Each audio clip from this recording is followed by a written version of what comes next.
Every stone they lifted rewrote what human hands were thought capable of.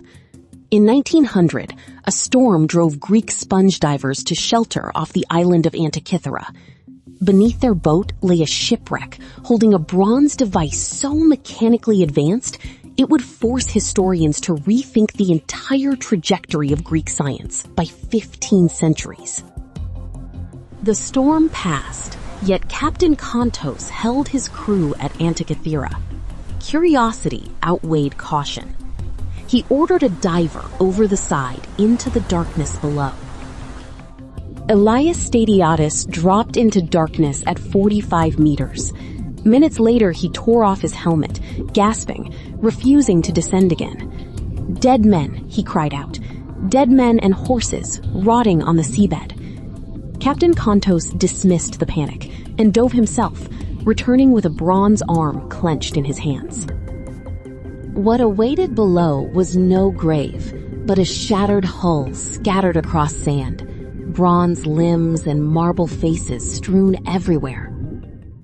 When archaeologist Valerios Stais examined the hall in Athens, dozens of bronze and marble statues commanded immediate attention. Yet one small corroded lump, barely 33 centimeters across, seemed worthless beside them, though it would prove nearly 2,000 times more significant than all the sculptures combined. In Athens, museum workers catalog bronze gods and marble kings, treasures pulled from the wreck's depths. One crate holds a shapeless, corroded lump. No one catalogs its name. It sits for weeks, completely ignored, until archaeologist Valerios Stais leans closer in 1902 and notices something no corroded lump should ever have: a gear. Athens, 1902. Archaeologist Valerios Stais studies the crumbling lump and freezes. Inside the corrosion lies a bronze gear wheel with teeth cut in impossible precision. May 1902. Archaeologist Valerios Stais leans over a crumbling bronze lump in the National Museum. Something catches his eye: a gear wheel, its teeth still sharp, fused into the corrosion itself.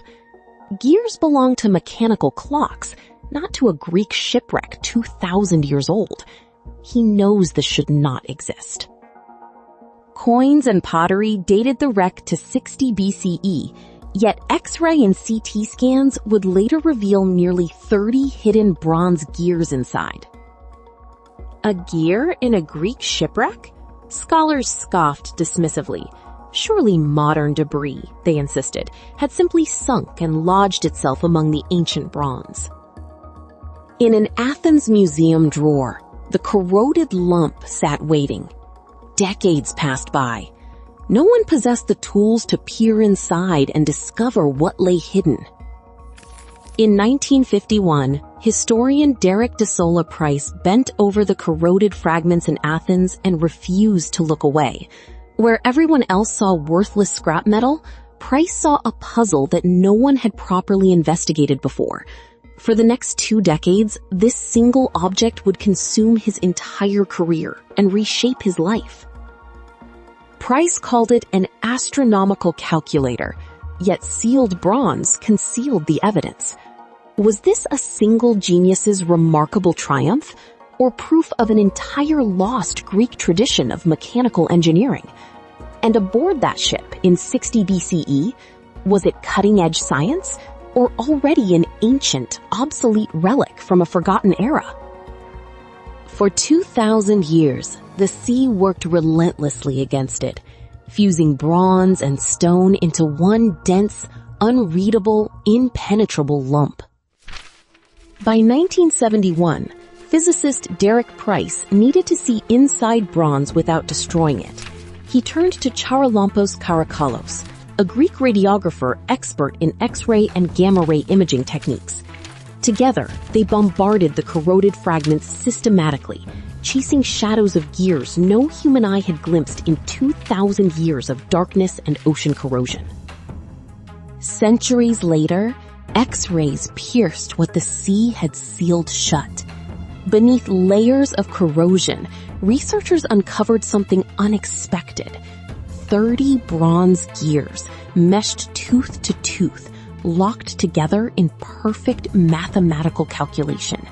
Not scrap metal, a functioning machine. 2,000 years of rust had hidden an ancient computer. Price could not have succeeded without Charalampos Karakalos. In 1971, his X-rays and gamma scans pierced 2,000 years of corrosion, revealing over 30 interlocking gears beneath the bronze surface. Price mapped them carefully, confirmed their astronomical function, and published his findings. Overnight, the entire history of ancient engineering was rewritten. Inside the corrosion, researchers counted 30 separate bronze gears.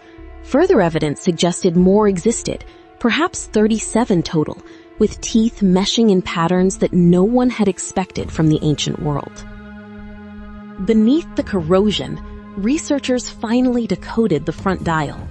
2 concentric rings, one for the zodiac constellations, one for the Egyptian calendar system.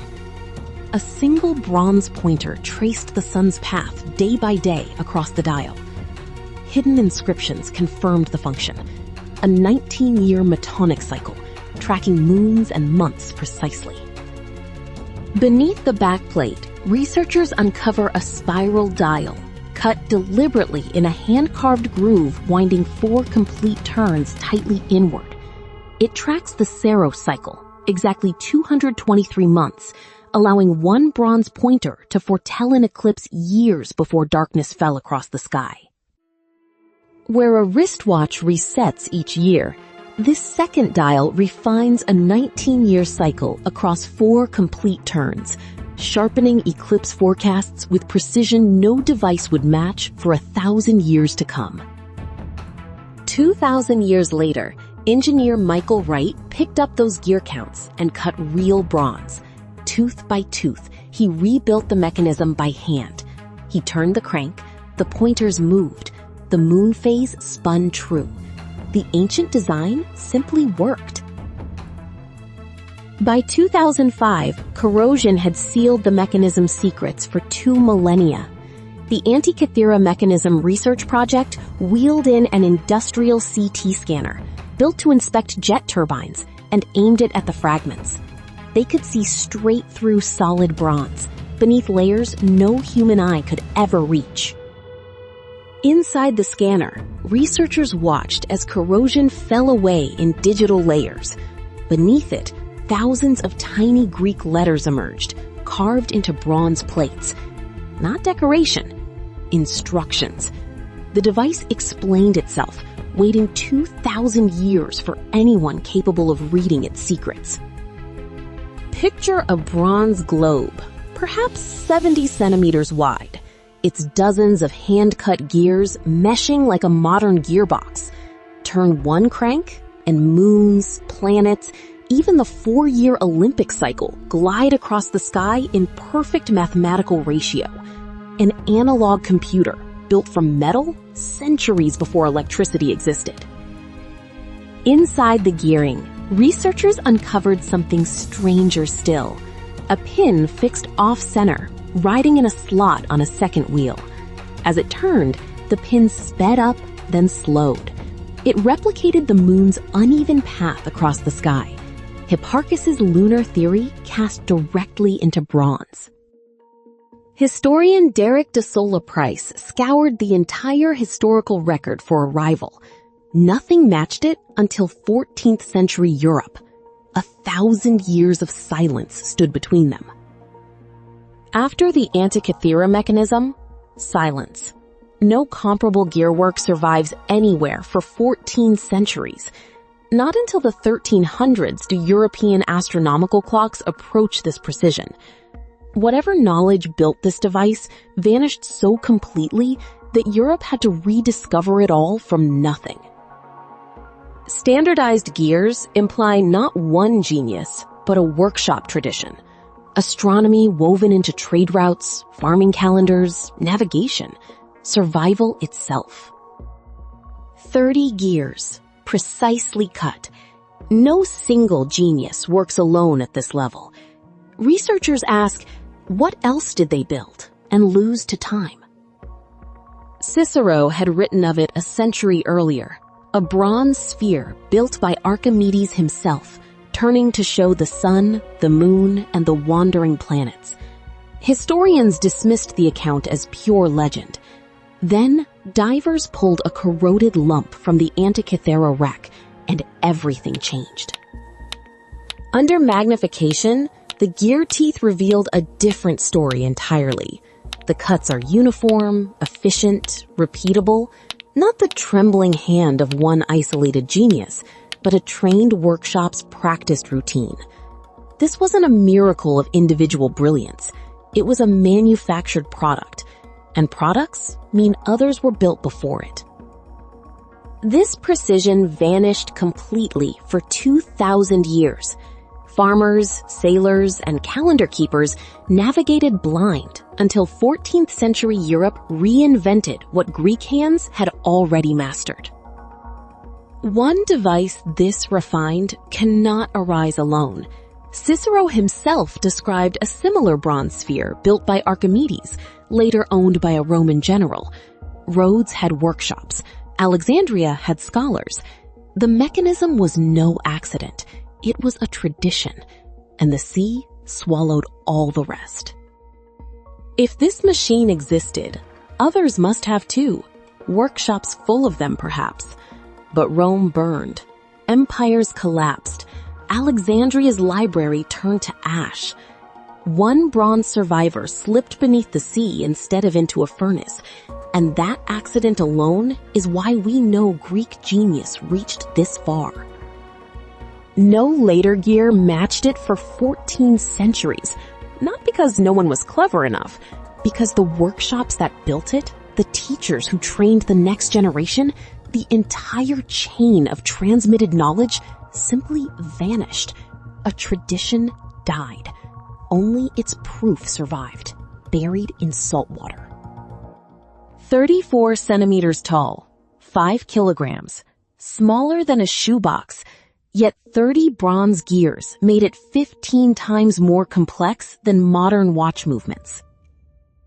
Decades later, Michael Wright hand-built a working replica from scan data alone. Tony Freeth's team followed, cutting brass gears to match every tooth count hidden in the corrosion.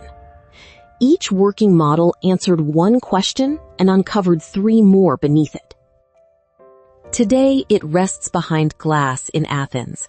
Corroded fragments, once dismissed as scrap, now humanity's oldest known computer.